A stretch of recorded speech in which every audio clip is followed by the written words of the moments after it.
Barrabás, tu Barraba, fue todo eso a la vez, según las fuentes bíblicas y el contexto histórico. Ladrón / salteador, Juan 18:40 lo llama lestés, término que en ese tiempo designaba tanto a bandidos comunes como a combatientes que atacaban convoys o propiedades romanas y colaboradores. Asesino, Marcos 15:7 y Lucas 23:19 confirman que en una revuelta hubo muertes, y él estaba preso por ese delito. Celote reaccionario / rebelde, formaba parte del movimiento celote, grupo judío que luchaba activamente, con violencia, contra la ocupación romana, buscando independencia nacional y pureza religiosa. Para Roma era un sedicioso, para muchos judíos un patriota o luchador por la libertad. En resumen, fue un rebelde armado, que cometió robos y homicidios en el marco de su lucha política y religiosa. La pregunta es engañosa, porque todas esas etiquetas le caben, dependiendo de quien lo juzgara. Para las autoridades romanas era un criminal peligroso, para sus seguidores, un héroe, para la tradición cristiana, el culpado liberado en lugar del inocente. ¿Te gustaría que te explique más detalladamente cómo funcionaba el movimiento de los celotes en esa época? ¿Algún dato más fuera de la Biblia? Claro, fuera de los textos bíblicos, la fuente principal y más detallada es el historiador judío Flavio Josefo, que vivió justo unas décadas después, siglo I después de Cristo, y escribió sobre esa época en sus obras Antigüedades judías y la Guerra de los Judíos. Aquí tienes los datos más importantes que aporta, además de otros indicios históricos. Lo que dice Flavio Josefo. Su nombre real y significado, Josefo lo llama Barabás o Barrabán, que en arameo significa hijo del padre o hijo del maestro. De hecho, en algunos manuscritos antiguos del Evangelio se le llama Jesús Barabás.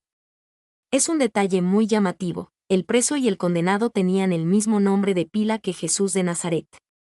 Esto refuerza que la elección de la gente, libera a Barrabás, era también una elección entre dos figuras con el mismo nombre, pero destinos opuestos. No era un delincuente común. Josefo describe a hombres como él no como simples ladrones de caminos, sino como cabecillas de bandas armadas que actuaban en Judea. Para Roma, eran lestés, bandidos, pero para gran parte de la población judía eran considerados líderes patriotas que luchaban contra la ocupación romana y cobraban impuestos o robaban a los ricos y a los que colaboraban con el imperio. Vínculo directo con los celotes. Josefo confirma que grupos como el de Barrabás eran la base del movimiento celota. No eran un partido político organizado, sino facciones armadas que creían que la independencia de Israel solo se conseguiría con la espada y la intervención divina. Barrabás estaba encarcelado precisamente por participar en una revuelta urbana en Jerusalén, lo que coincide con lo que dice la Biblia, pero Josefo añade que esas revueltas eran muy frecuentes en épocas de fiestas, cuando llegaba mucha gente y las tensiones con Roma se disparaban. Su perfil social. Se sabe que estos líderes solían ser personas carismáticas, muy respetadas o temidas por el pueblo, y que contaban con apoyos dentro de la misma ciudad. Por eso la multitud tuvo fuerza para pedir su liberación. No era un desconocido, sino una figura conocida y con seguidores. Otros datos históricos y contexto. La costumbre de liberar presos. Fuera de la Biblia. Hay registros de que los gobernadores romanos en provincias conflictivas solían conceder indultos o liberar presos en fechas festivas para ganar popularidad y calmar los ánimos. No es una invención evangélica, era una práctica política habitual en el gobierno romano. El castigo. El hecho de que Barrabás estuviera condenado a crucifixión, la pena que le correspondía a Jesús, confirma que Roma lo consideraba un enemigo del Estado, no un ladrón ordinario. La crucifixión se reservaba para rebeldes, esclavos fugitivos o traidores, nunca para delitos menores. Ausencia en otras fuentes.